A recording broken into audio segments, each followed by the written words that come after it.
माध्यमिक शिक्षण विभाग के ऑनलाइन अध्यापन क्लास में आप सभी का स्वागत है। मेरा नाम रमशीला ढेकवार है। मैं शहाजीनगर मनपा हिंदी माध्यमिक शाला चिताक्याम भागशाला गोवंडी में कार्यरत हूँ। आज का विषय है हमारा मराठी अक्षर भारती।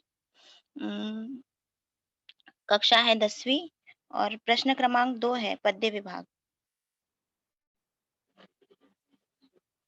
तो आज हम ये क्लास में पीपीटी के माध्यम से पढ़ेंगे।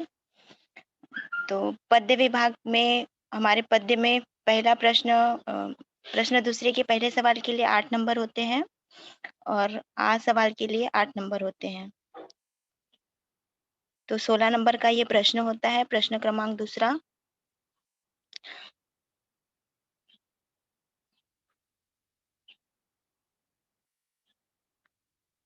विभाग 2 प्रश्न क्रमांक दूसरा अ, तो यहाँ पर दिलेल्या कविताची ओळी काळजीपूर्वक वाचने। जो भी हमारे कविता दी हुई होती है तो सबसे पहले बच्चों उसको ध्यान से पढ़ना है, काळजीपूर्वक वाचने आणि ध्यान से पढ़ना है आणि विषय व्यवस्थित समजून घेणे. जे काही विषय आपल्याला दिलेले असतात ते विषय चांगला व्यवस्थित समजून घेणे आवश्यक असतो. कारण ते विषय समजला नाही तर आपण उत्तर बरोबर लिहू शकत नाही. म्हणून ते व्यवस्थित समजून घेणे आवश्यक असतो. आणि तिसरं आहे आकृती पेननेच काढाव्यात. जे काही आकृती वगैरे काढायचे असतात, बॉक्स काढायचे असतात ते पेननेच काढाव्यात.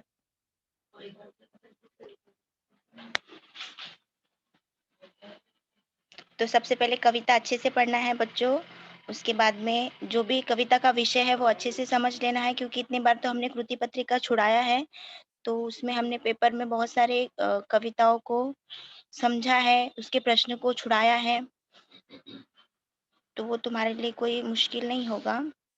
और जो भी आकृति वगैरह है वो हमको पेन से ही निकालना है और बॉक्स वगैरह जो भी है वो जैसे कि वैसे ही लिखना है, निकालना है।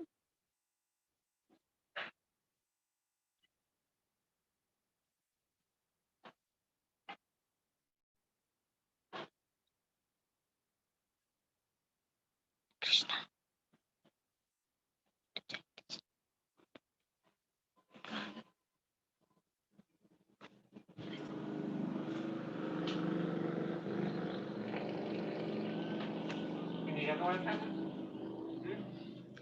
प्रश्नाचे स्वरूप बघा कसे असतात.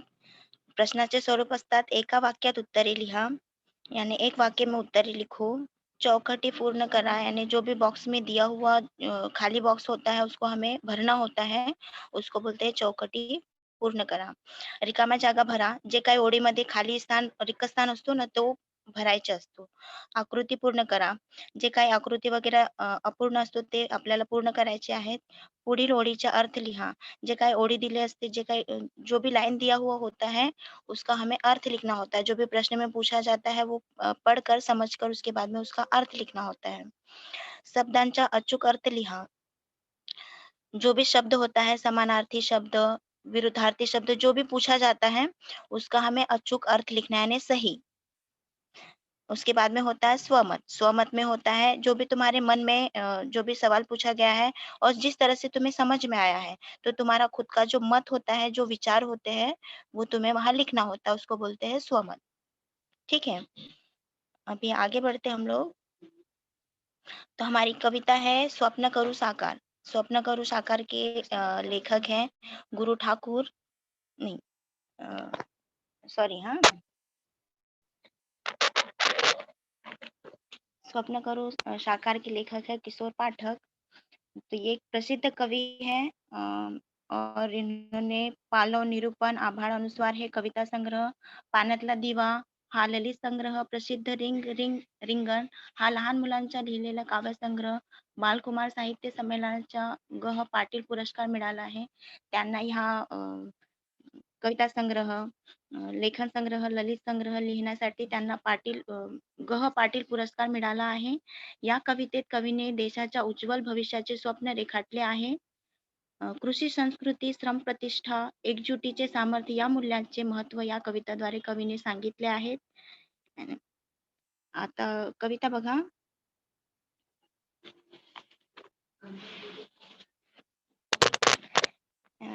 या देशाच्या मातीवरचे आमचे रे अधिकार, नव्या पिढीचे नव्या युगाचे स्वप्न करू साकार. तर तर कवीने या लाईनीत असं आपले विचार सांगितले आहे. माझ्या मातृभूमीवर, माझ्या देशाच्या मातीवर माझा हक्क आहे. आमचा रे अधिकार म्हणजे माझा हक्क आहे. माझी मातृभूमी मला प्रिय आहे. नव्या पिढीचे नव्या युगाचे स्वप्न करू साकार. उद्या नवीन पिढीचे या नवीन युगाचे आपण काय करू? आपण सगळे मिळून स्वप्न साकार करूया. ठीक आहे. आता फुला मुलातून हसतो श्रवण, माती हो मंगल तन्मन, चैतन्याने फिरे सुदर्शन, शेतामधुनी पिकवू मोती. तो बच्चों आपके पास अगर स्क्रीन पे दिखाई दे रहा है, अगर किताब होगा तो किताब से भी आप ये कविता देख सकते हो. ठीक है. तो हिरवागार समुद्र श्रावण या बालकाच्या मुखातून निफुललेल्या फुलातून हसतो आहे. मातीचे मन आणि तन पावन झाले आहेत. मातीचे हो मंगल तन्मन मतलब मातीचे मन आणि तन काय झाले आहेत? पावन. पावन यानी पवित्र. जनो चैतन्याचे फिरे सुदर्शन. सुदर्शन मतलब श्री कृष्ण के हाथ में जो सुदर्शन चक्र होता है वो क्या होता है? हमेशा घूमते रहता है, रुकता है क्या? जब भी हमने देखा उनके हाथ में चक्र वो क्या होता है? घूमता रहता है. तो इसलिए चराचरावर चैतन्याचे साहसी सुदर्शन फिरते आहे. शेतातल्या मातीतून आपण धनधान्याचे मोती पिकूया, हीच आपली अमाप दौलत आहे. तो शेतीमध्ये जे काही आपण पिकवतो ते काय आपल्यासाठी अमाप आपली दौलत आहे. उसके बाद में है, या हाताने यंत्र डोलते, श्रमशक्तीचे मंत्र बोलते, उद्योगाचे चक्र चालते, आभाळावर क्रांतीच्या घुमूया ललकार. मतलब आपल्या वक्तृत्वान हातामध्ये यंत्र खुशीत डोलायला लागते आणि एकवटलेली कष्टाची शक्ती मनातला पवित्र मंत्र बोलतो. उद्योगाचे अविरत चक्र फिरते आणि हमेशा ये चक्र चालू रहता है, कभी वो रुकता नहीं है. हळूहळू होणाऱ्या या बदलांचा जय जयकार आभाळापर्यंत बुलंदपणे घूमते रहता है. उसके बाद में है, हजार आम्ही एकी पलकर, सर्वांचे हो एक मनगट, सक्तीची ही झडते नौबत, घराघरातून जन्म घेतसे तेज नवा अवतार. तो यहाँ पे है, आम्ही भारतीय हजारों लाखोंच्या संख्याने असलो तरी आमची एकजुटता मजबूत आहे. हमारे देश की आबादी बहुत है, फिर भी हमें क्या है? एकता है. और एकता में क्या होता है? बल होता है. बलकट बोलते हैं ना, तो बल होता है.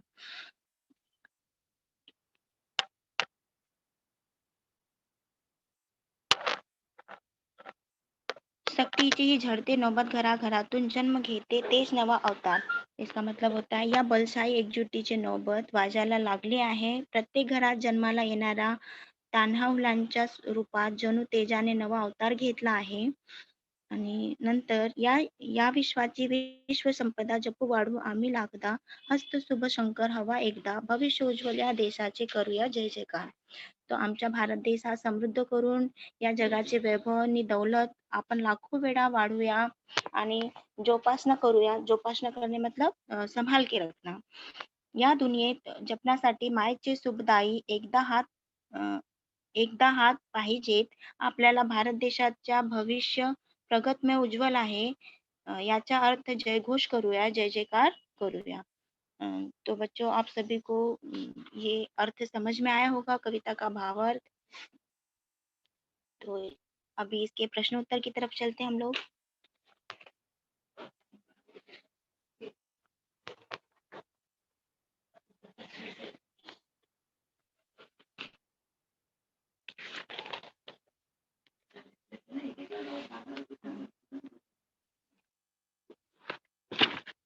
तो बच्चों अभी हम इसके थोडे से कठीण शब्द आपण इथं पाहूयात या कविताचे.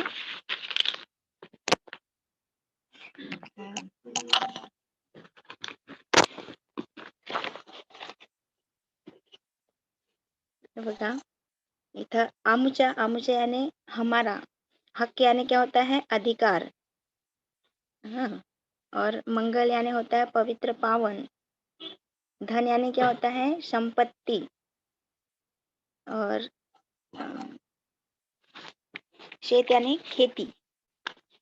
और चैतन्य यानी होता है उत्साह, ऊर्जा. बलकट यानी मजबूत, शक्तिशाली. हस्त म्हणजे हात. तुम्हाला समानार्थी शब्द विचारले जातात प्रश्नामध्ये, तर हे काही शब्दांचे अर्थ मी सांगत आहे. हस्त म्हणजे हात आणि उज्ज्वल याने संपन्न, अपरंपार याने अमाप, पुष्कळ, खूप सारा, बहुत सारा. आणि ललकार म्हणजे जयघोष, जय जयकार. और तेज याने प्रकाश, विभव, वैभव, समृद्धी, संपदा म्हणजे संपत्ती. तो ये सारे हमारे शब्द संपत्ति के हमने समानार्थी शब्द देखे। अभी हम प्रश्न उत्तर की तरफ जाएंगे।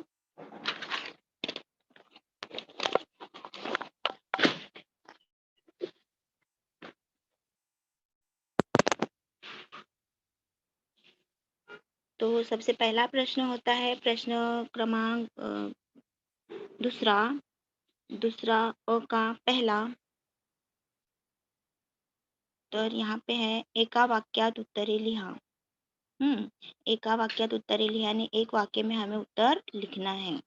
तो यहाँ पे पूछा गया है कोणाचे स्वप्न साकार करायचे आहे। आम्हाला कोणाचे प्रश्न साकार करायचे आहे हम लोगों को किसका सपना साकार करना है, कोणाचे स्वप्न आम्हाला साकार करायचे आहे असं प्रश्न विचारलेला आहे।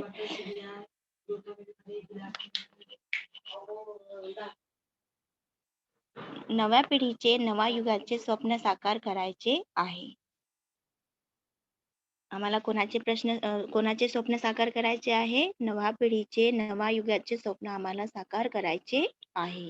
और उत्तर लिखते समय हम लोगों को विराम चिन्हों का इस्तेमाल करना है। बिना विराम चिन्हों के हमें सवाल का जवाब नहीं लिखना है। विराम चिन्हों का इस्तेमाल हमें करना ही है। जैसे पूर्ण विराम, वाक्य पूरा हुआ तो पूर्ण विराम लगाना है। और हिंदी और मराठी में पूर्ण विराम, हिंदी में एक लाइन होता है और मराठी में डॉट होता है छोटा सा। तो ये ध्यान रखो आप लोग पेपर लिखते समय, पेपर छुड़ाते समय। उसके बाद में है दूसरा, हा श्रावण यांच्यामधून हसतो। श्रावण यांच्यामधून हसतो। कोणामधून हसतो श्रावण?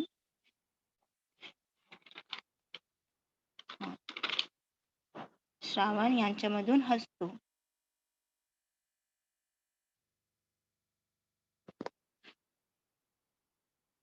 फुले व मुले, पहिले बॉक्स में आएगा फुले आणि दुसऱ्या बॉक्स मध्ये काय येणार, मुले। आणि हे बॉक्स जसं तसंच आपल्याला बनवायचे आहे आणि त्या बॉक्स मध्ये हे उत्तर लिहायचे आहे।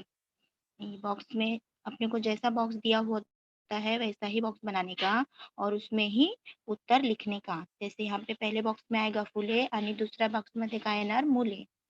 तर हा आणि हे आकृती हे जे काही बॉक्स बनवलेले आहे ते पेननेच बनवायचे आणि पेन से ही वो बनाना है।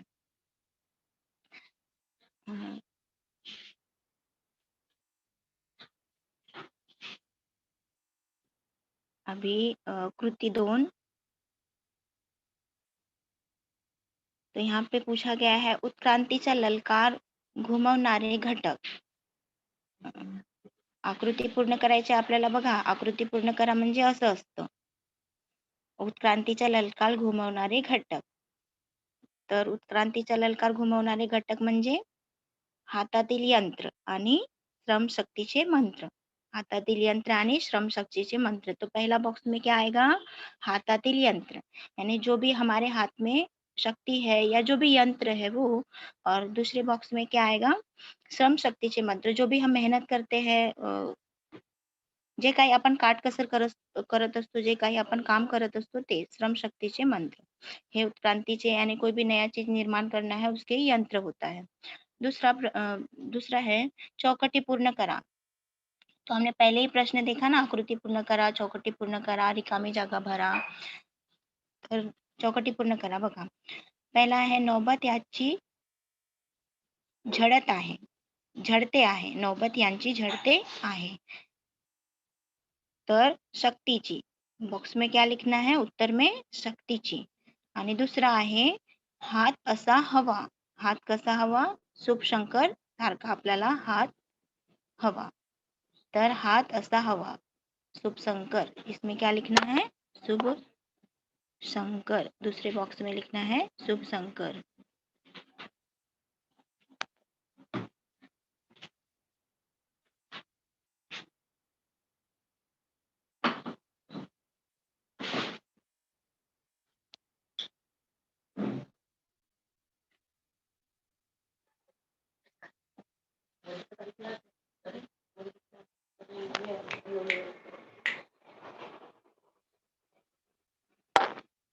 आता बघा तिसरी कृती बघा. तिसरी कृतीमध्ये काय विचारलेले आहेत? कवितेतील शब्दाचा अर्थ. कवितेतील शब्दाचा अर्थ सांगा. कसं सांगा? पुढील शब्दाचा अचूक अर्थ लिहा. हे काही इथं शब्द दिलेले आहेत आपल्याला. समानार्थी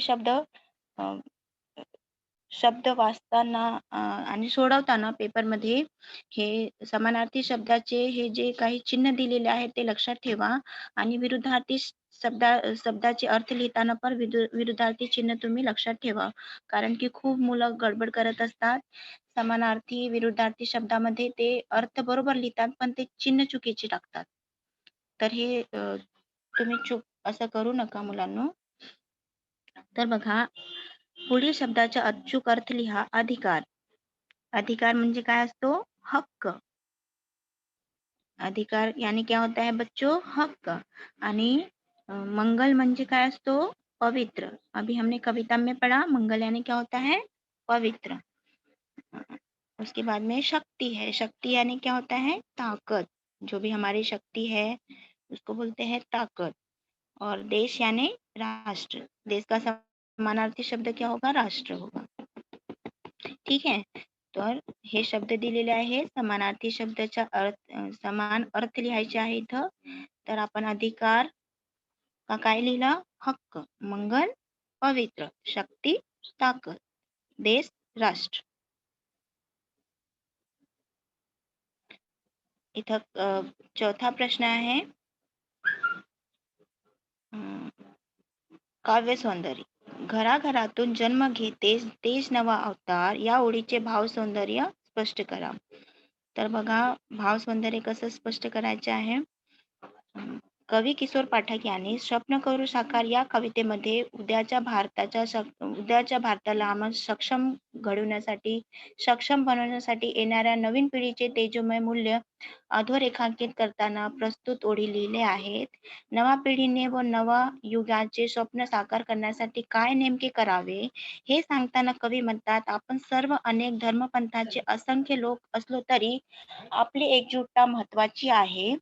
आपल्याला मनगटातील ताकत एकच आहे. यानी हम सबके मन की ताकत शक्ति एक है और इस शक्ति की वजह से एकता की वजह से हम क्या कर सकते हैं? अपने देश को आगे ले जा सकते हैं. तरक्की की ओर ले जा सकते हैं. विकास की ओर ले जा सकते हैं.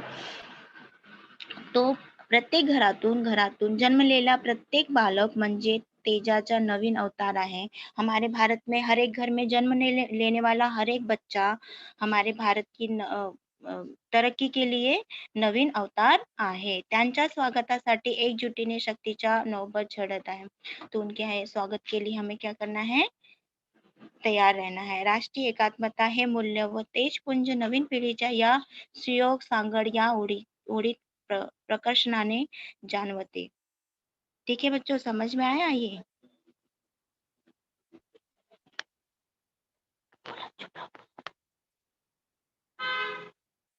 आता दुसरी कविता बघा. अकेला में दास तुझा. अपनी संतवाणी है. संतवाणी की ये संतवाणी का अ है. अकेला में दास तुझा. तो इसके लेखक है संत नामदेव. सभी ने ये कविता संतवाणी पढ़ी होगी.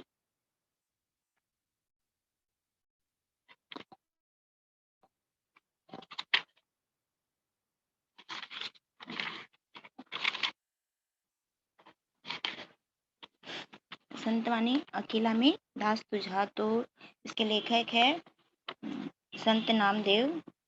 तर वारकरी संप्रदायातील थोर संत कवी संत नामदेवाची अभंग रचना अतिशय उत्कट असून त्यांच्या अभंगाची भाषा सुबोध, सरळ, साधी आहे. त्यांनी हिंदीतही रचना केली आहे. संत नामदेवाने काय केली आहे? हिंदी में भी रचना लिखी है.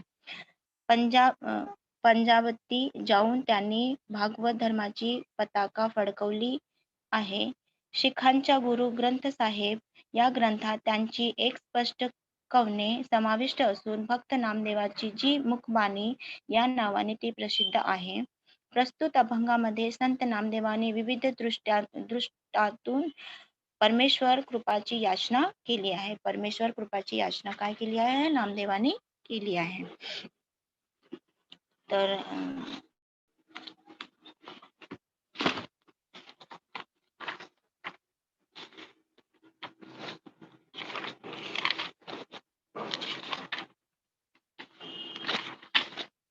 तो इसके भावार्थ देखते हैं बच्चों अभी.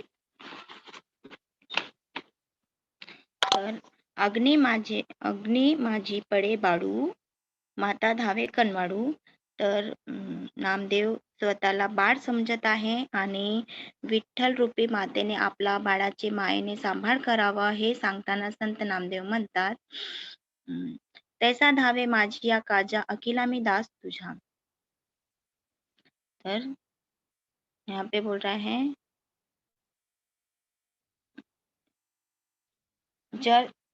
जर समजा आगीमध्ये बाळ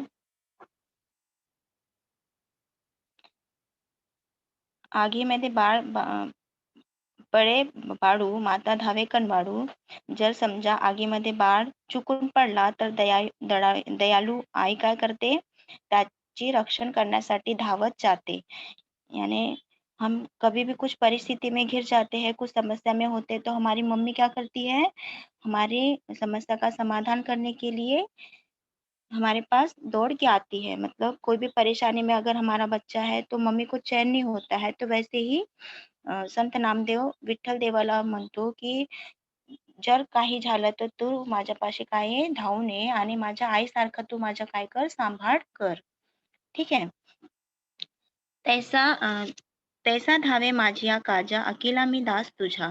तर त्याचप्रमाणे हे देवा माझे कार्य पूर्ण करण्यासाठी तू धावत ये. मी तुला शरण आलेला दास आहे. मी तुला काय आहे? मी तुझ्या शरण आलेला दास आहे. आणि तुझ्या चरणी लीन झालेला मी परमभक्त आहे. मी तुझ्या काय? विठ्ठलाचा कोण परमभक्त आहे? संत नामदेव. सेवेची झेपावे पक्षिणी पिली पडताच धरणी. तर झाडावरून अकस्मात जर पिल्लू धरतीवर पडला तर क्षणात विलंब न करता पक्षीने त्याच्यापाशी झेप घेते. तो जब पेड़ से पक्षी का बच्चा गिरता है नीचे अचानक, तो मम्मी बिना समय गवाए अपने बच्चे के पास दौड़ के आती है. आणि त्याला वाचवण्यासाठी ती तत्परतेने जमिनीवर येते. ठीक आहे. भुकेले वत्सरावे धेनू हुमरत धावे. धेनू याने गाय.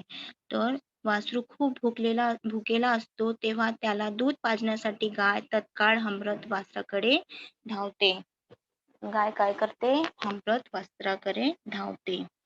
आणि वनवा लागलासे वनी पाडस चिंतित हरिणी. तर रानात वनवा पेटला तर आपले पाडस त्यात सापडले तर नाही ना या शंकेने हरिणी चिंतेत पडते आणि व्याकुळ होते. तर पाडस यानी हरिणी का जो बच्चा होता है उसको बोलते हैं पाडस. नामा म्हणे मेघ जैसा विणवतो चातक तैसा. संत नामदेव म्हणतात, हे विठ्ठला तू पाण्याने भरलेला ढग आहेस. त्यातला पाण्याच्या माझ्यावर वर्षाव होऊ दे. मी पावसाच्या पाण्याविना जणू न सकणाऱ्या चातकासारखा आहे. माझे जीवन तू सांभाळ अशी मी विनवणी करीत आहे. तर विनवणी करणे म्हणजे काय करणे? अपने भगवान को मनाना, उसको बोलता है विनवणी करने. तो यहाँ पे संत नामदेव जी क्या कर रहे हैं? अपने भगवान को, अपने परमेश्वर को वो मना रहे हैं कि मम्मी के जैसे, माँ के जैसे तू मुझे क्या कर? संभाल ले. जब भी मैं कुछ परेशानी में रहूँ, तो तू मुझे आकर उसमें से बाहर निकाल। जैसे एक माता आती है अपने बच्चों को मुसीबत में पड़ा देखकर दौड़ के आती है बिना कुछ समय गवाए, वैसे ही तू मेरी मदद के लिए मेरे पास दौड़ के आ। तो बच्चों, आशा है सभी को ये अच्छे से समझ में आई होगी कविता। इसके कुछ हम शब्दार्थ देख लेते हैं। अकेला यानी अकेला, शरण आलेला, आणि कनवाळू मतलब ममताळू, दयाळू। माता यानी आई, जननी समानार्थी शब्द के लिए आता है ना, तो ये शब्दों के अर्थ हमें पता होना चाहिए। माता के लिए और कौन से नए शब्द हैं? तो मातासाठी काय आहे? आई, जननी। काजा मतलब काम, कर्म, कार्य। दास यानी गुलाम। तर झेपावे मतलब झेप घेणे। पिल्ली यानी पिल्ले, बाळे। धरणी यानी जमिनीवर। वस्त्रावे मतलब वासरू, वासराचे आवाजाने वस्त्रावे यानी वासरू। धेनु यानी गाय। हुंबरने यानी हंबरने, गैया चिल्लाती है ना, तुमने देखा होगा गैया कैसे चिल्लाती है, कैसे बोलती है, तो उसको बोलते हैं हंबरने। वनवा, वनवा यानी आग। जब जंगल में आग लगती है तो क्या करती है हरनी? चिंतित हो जाती है ना कि कहीं मेरा बच्चा भी तो आग के लपेटे में, चपेट में तो नहीं आ जाएगा। तो इस तरह से हरनी क्या होती है? चिंतित होती है। तो वनी यानी रान, वन।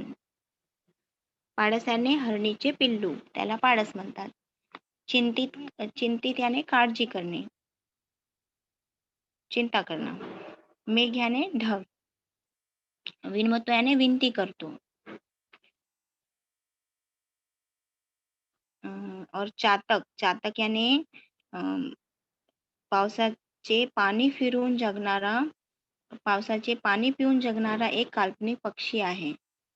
असं म्हणतात की चातक हा जेव्हा पाऊस पडतो तोच पाणी पिऊन तो वर्षभर तसाच राहतो आणि हा काल्पनिक पक्षी आहे. या कवितेत असं सांगितले आहे.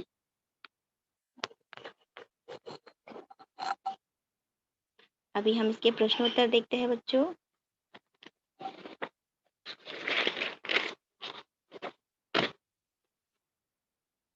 तर बघा, पुढील कवितेच्या आधारे सूचनानुसार कृती करा. तर आपल्याला सूचनेनुसार काय करायचे आहे? कृती करायची आहे. काय विचारले आहे? कृती 1, आकलन. प्रश्न पहिला, पुढील कृतीचे परिणाम लिहा. जेव्हा वासराला भूक लागते, जेव्हा वासराला भूक लागते तेव्हा तो काय करतो? जेव्हा वासराला भूक लागतो तेव्हा तेव्हा गाय हंबरत त्याच्याकडे धावते. जेव्हा वासराला भूक लागते तेव्हा काय करते? जेव्हा वासराला भूक लागते तेव्हा गाय हंबरत आपल्या वासराकडे धावत जाते. तो ऐसा पूछा जाएगा, परिणाम लिखना है। जब गाय के बच्चों को भूख लगती है तो उसके बाद क्या होता है, उसका परिणाम लिखना है हम लोगों को, समझा?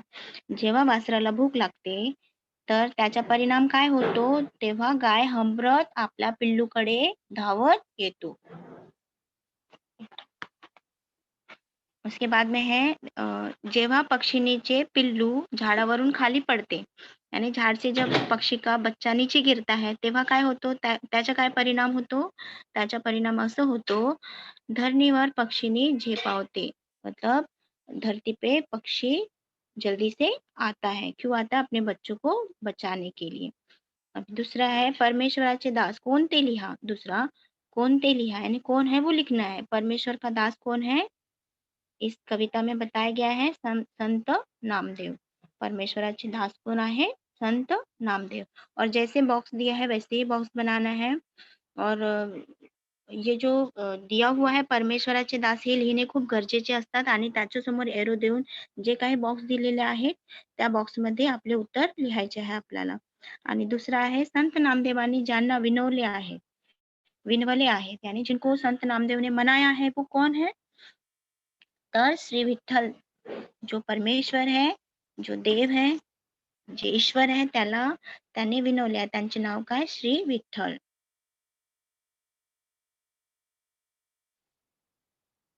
तो जैसा यहाँ पे पूछा गया वैसा ही हम लोग को लिखना है. ठीक से पहले प्रश्न पढ़ना है. जल्दबाजी नहीं करनी है। जल्दबाजी में हम लोग गलती कर हो जाती है हम लोगों से, और एक जो आधे 1-2 नंबर जो मिलने वाले होते हैं हमारे हाथ में, वो भी हमारे हाथ से निकल जाते हैं। तो आगे बढ़ते हैं हम लोग। तो यहाँ पे कृती दूसरा है, दूसरे का पहला, कोणास म्हटले ते लिहा। तर कनवाळू, कनवाळू यानी अभी हमने देखा कनवाळू यानी क्या होता है, दयालू। तर कनवाळू हे कोणासाठी शब्द वापरले गेलेले आहेत, कोणास म्हटले ते लिहा, यानी किसके लिए बोला गया है, तो कनवाड़ू माता के लिए बोला गया है। और चिंतित ये शब्द किसके लिए इस्तेमाल किया गया है, तो हरिणी के लिए इस्तेमाल किया गया है। चिंतित हे शब्द हरणीसाठी वापरला गेलेला आहे। आता दुसरा बघा, पुढील कृती केव्हा घडतात ते लिहा, यानी ये बातें कब होती है, ते वो लिखना है हम लोगों को। प्रश्न समझना बहुत जरूरी है, और जो बोल रहा है वो हमें करना है। प्रश्न अगर ठीक से नहीं पढ़ेंगे तो हमारी गलती हो जाएगी, और जो एक एक नंबर हमारे हाथ में होते हैं वो हमारे हाथ से निकलते जाएंगे। इसलिए प्रश्न अच्छे से पढ़ो बच्चों। तो पुढील कृती केव्हा घडतात ते लिहा। तो माता धावून जाते, माता केव्हा धावून जाते, कब दौड़ के जाती है माता, तो देखो जेव्हा बाळ आगीत पडतो तेव्हा आई धावत जाते। आणि हरिणी काळजी करते, केव्हा हरिणी काळजी करते, जेव्हा पारस वनव्यामध्ये सापडतो तेव्हा हरिणी काळजी करते। तो ये सभी को समझ में आया होगा बच्चों। अभी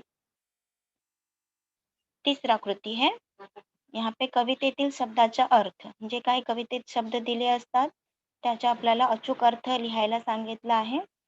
तर पहिला शब्द आहे अग्नी, अग्नीला काय म्हणतो आपण, आग। कविते में बताया ना, जेव्हा आगीत बाळ सापडतो तो ये है आग।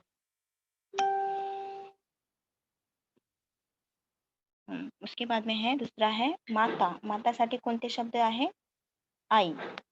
धेनु, धेनु म्हणजे गाय, धरणी यानी धरती। तो ऐसे बहुत सारे समानार्थी शब्द आप कविता के सारे पढ़ लो, याद कर लो अच्छे से, ताकि ये जो आधे आधे नंबर है एक एक प्रश्न के, वो हमारे हाथ से जाने ना पाए और हम अच्छे नंबर से पास हो जाए। तो यहाँ पे कृति 4 है, काव्य सौंदर्य। यहाँ पे पूछा गया है, अग्नी माझे पडे बाळू, माता धावे कनवाळू, या ओळीचे भाव सौंदर्य स्पष्ट करा। तर अकेला मी दास तुझ्या या अभंगात संत नामदेव यांनी श्री विठ्ठलांना विनवणी केली आहे। माता होऊन तू माझा सांभाळ कर, असे देवाला सांगताना प्रस्तुत ओळीत लिहिले आहेत की माझी आई होऊन तू काय कर, माझा सांभाळ कर। संत नामदेव एक संसाराच्या जंजाळात अडकलेला परमभक्ताची मनोव्यथा सांगत आहेत। आगीमध्ये पडलेल्या बाळाचे रक्षण करण्यासाठी दयाळू आहे, जसे धावत वेगाने त्याच्यापाशी जाते, तसा हे देव मी तुला शरण आलेला आहे, तुझ्या आश्रयाला आलेला मी तुझा दास, सेवक, भक्त आहे। मी संसाराच्या आगीत होरपळतो आहे, मला यातून सुखरूप बाहेर काढ। तू माझी माता आहेस व मी तुझा बाळ आहे। आई बाळाच्या दृष्टातून संत नामदेवांनी आपल्या मनातील दुःख व्यक्त केले आहे। तर मुलांना हे सर्व तुम्हाला समजले असेल।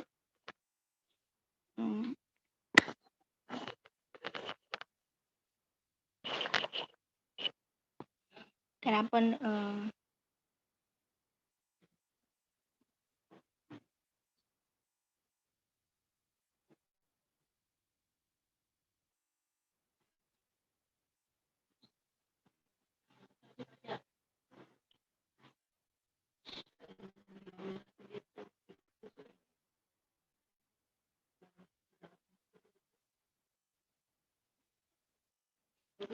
Sir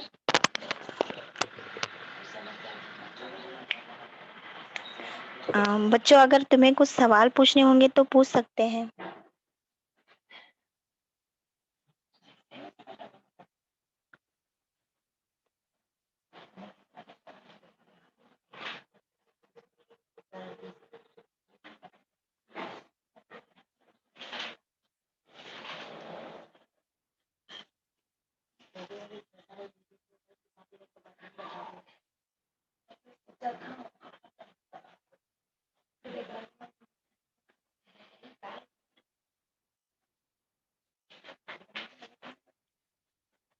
hello.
सर, आवाज आ रही है सर?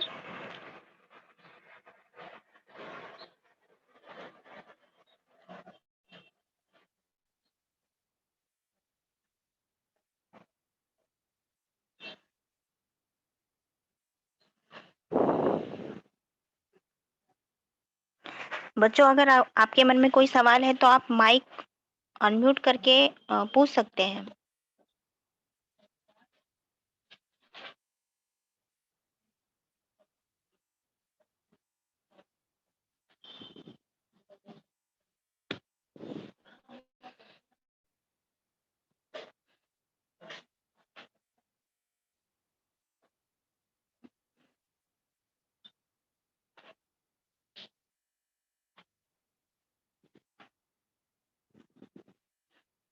हेलो दिलीप सर, अभी क्या करना होगा मुझे?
Hello sir.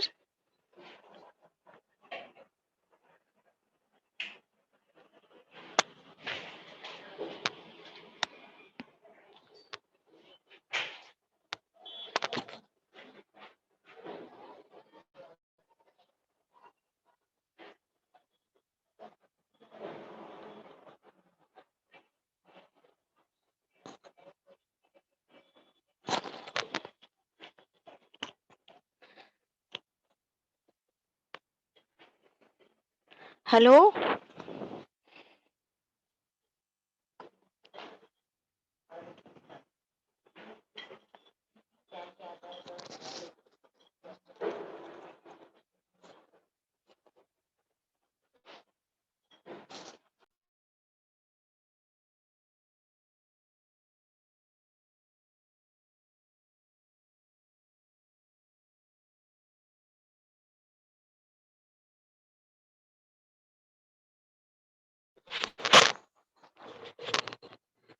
Hello sir.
Hello sir, मेरी आवाज आपको सुनाई दे रहा है?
नहीं कृष्णा, बच्चा मन लेफ्ट हो जाथे रे।